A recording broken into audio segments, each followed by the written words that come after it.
Hello guys, mega love shout out. So for today's video guys, magpapakain ulit tayo ng mga pusang gala. So ayan guys, part 2 po yan. So ayan yung ano namin, daily routine namin. So ayan guys, si Itim. Ayan, nakita namin yan na pag-alagala. So kakatapos lang namin kumain guys. So ang naiwan namin sa sa Jollibee, binigay namin sa kanya kasi may natira pa kaming kanina. So kumain kami sa Jollibee dahil gumala rin kami, nakita namin. So ayan, meron naman kaming nadaanan guys na pusa. Ito may lahi talaga to guys kasi mabalahibo. So ayan, yan naman yung isa. Ito halatang pusang gala, maliit pa siya, kitin pa yan. So ayan, bumili kami ng dry food para mabigyan sila kasi marami kaming nasasalubong guys na mga pusa. So ang sakit naman sa pakiramdam na hindi namin mabigyan. So sabi ko bibili na lang tayo pag sakaling kung sakaling meron tayong makita masalubong, mabigyan natin. So ito naman guys, yung pusa na alaga ko dito sa bintana. Ayan, napakalaking pusa guys. So, ang alam ko dito guys, pusa ito ng kapitbahay namin kasi sobrang laki niya, tapos meron siyang kwintas. So, nawala na yung kwintas niya guys. Siguro tumakas lang yan sa bahay nila. Pero ang tagal na yan dito sa amin, magwa 1 year na, pumupunta pa rin dito. Kahit na sobrang lamig, sobrang init, pumupunta yan dito kasi alam niya kasi guys na dito may pagkain. Dahil nalagyan ko na ng pagkain, tubig dyan kasi sabi ko pag natutulog ako pumupunta yan siya dito. So kakain na lang siya. Minsan nakakarinig na lang ako ng yung tunog ng kasi matunog man yan timbura. So ito naman guys, yung mapunta kami ng palengke, naglalakad lang kami, nadadaanan namin sila.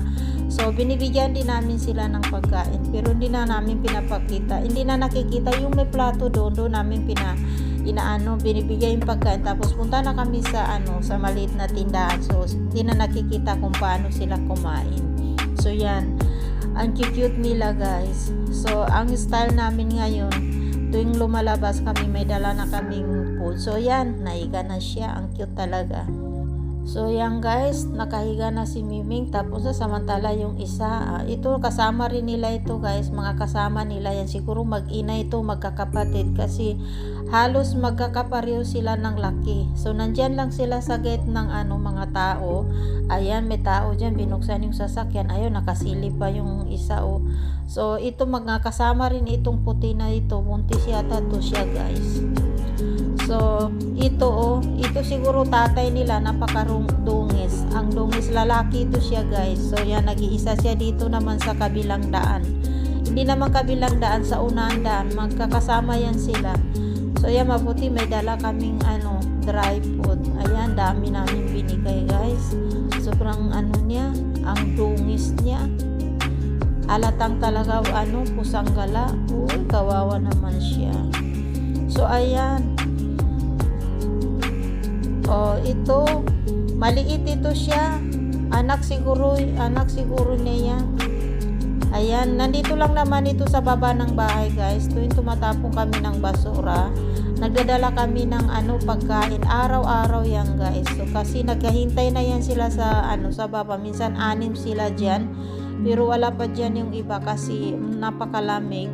So ayan, si puti na lang muna yung nandyan. Ayan, kumakain siya ng manok yan guys. Tinangay niya yung yung manok yan, basta manok yan. So ito naman siya guys, alaga namin dito sa yan pa rin yan si Yellow. Pumunta siya kanina, bumisita kasi araw-araw yan guys. Nakikita niyo dalawa yung video, nasa una na video na siya kasi bumalik naman siya kanina. Araw-araw kasi yan, tanghali, gabi na pupunta yan siya dito. Pero hindi naman sa lahat na oras na pumunta siya dito na i-video ko. Minsan hindi ko na siya binibideo. Kanina lang binideo ko siya kasi umiiyak siya, humingi ng pagkain kasi pag walang pagkain sa labas guys, umiiyak yan si Yellow, ang ko yan, ginger cat kasi ang tawag dyan.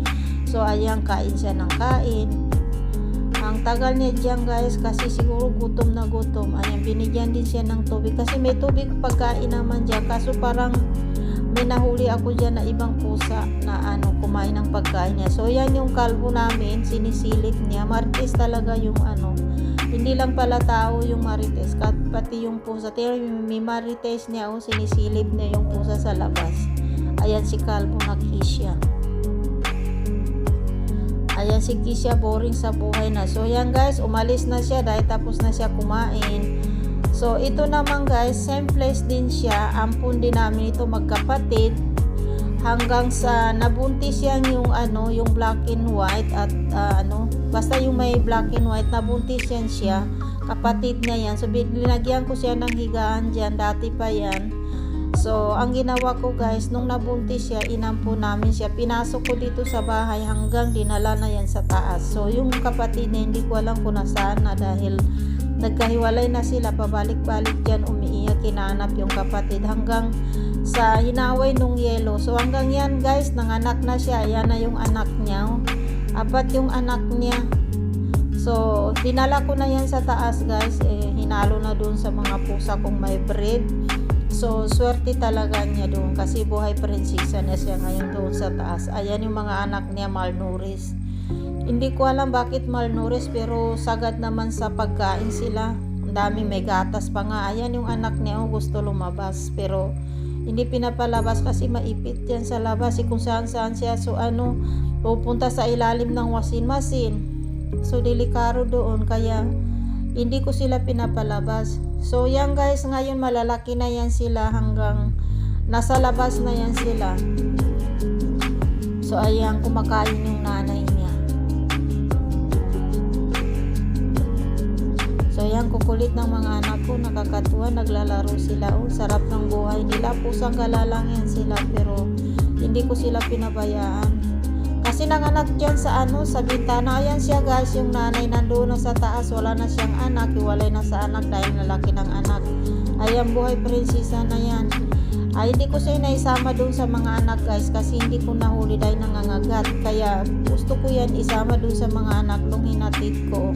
Pero hindi ko siya talaga nahuli. Hanggang ngayon, hinuhuli pa namin kasi gusto na namin pakalawalan.